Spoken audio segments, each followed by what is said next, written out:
जब से UP ATS ने सीमा हैदर से पूछताछ शुरू की है, तब से रोज नए इंकशाफ हो रहे हैं। ऐसे में सीमा के जासूस होने का शक गहराता जा रहा है। 17 जुलाई को सीमा से 6 घंटे पूछताछ हुई तो 18 जुलाई को 10 घंटे तक यूपी एटीएस की टीम ने सवाल जवाब किए। इस दौरान बहुत बड़ा खुलासा हुआ।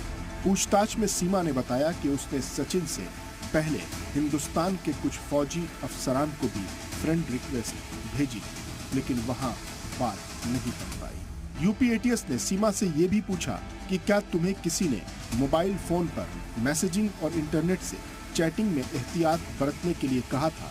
क्या तुम कोई कोडवर्ड का भी इस्तेमाल करती थी? क्या कभी फूफी और फल कोडवर्ड का इस्तेमाल किया था? दरअसल आईएसआई में फूफी उस शख्स को कहा जाता है जो किसी मुल्क से जुड़ी जानकारियां आईएसआई तक भेजता है, जबकि फल वर्ड रुपए या पैसे के लिए इस्तेमाल किया जाता है। एटीएस का शक इसलिए भी बढ़ता जा रहा है क्योंकि सीमा हैदर ने खुद को पाकिस्तान की रहने वाली एक गरीब लड़की बताया। पाकिस्तान में ज्यादातर लोग उर्दू बोलते हैं या पंजाबी, और हिंदी का पाकिस्तान से दूर दूर तक नाता नहीं है, लेकिन सीमा की बोलचाल में कहीं भी उर्दू नहीं झलकती। बातचीत के दौरान उर्दू के अल्फाज का इस्तेमाल नहीं होता।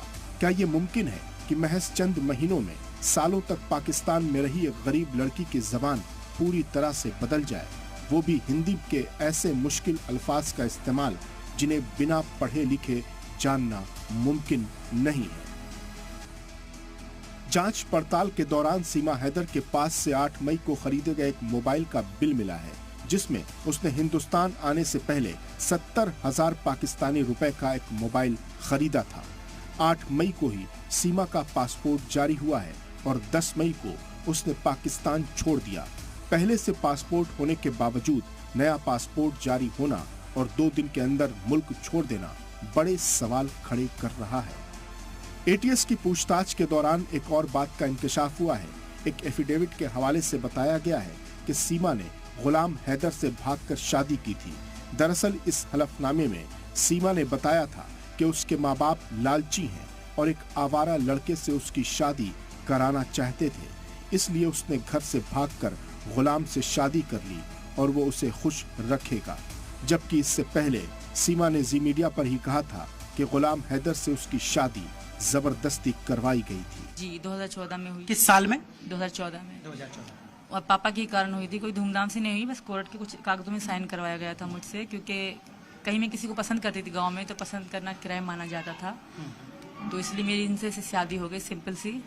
तो इनके साथ में रहती थी, तो हमारा ज़्यादा मतलब नहीं था, क्योंकि बच्चों के कारण फिर भी मेरे पापा मुझे वापस नहीं आने देते थे। मेरा तो पूरा विश्वास था और मेरा लव मैरिज था। इसने सोचा कि देहात में नहीं रहूंगा, शहर में तू घर लेके दिया और उधर मेहनत मजदूरी किया। उसके बाद मैं सऊदी अरबिया आया था। एक तरफ ये एफिडेविट है और दूसरी तरफ सीमा का बयान जो उसके गलत इरादों की तरफ इशारा कर रहा है। इस बीच सीमा हैदर के पाकिस्तानी फौज वाले कनेक्शन पर भी मुहर लग गई है। सीमा का भाई आसिफ और चाचा गुलाम अकबर पाकिस्तानी फौज में है। ये बात इस तस्वीर से बिल्कुल पक्की हो गई है कि सीमा का भाई आसिफ कराची में पोस्टेड है।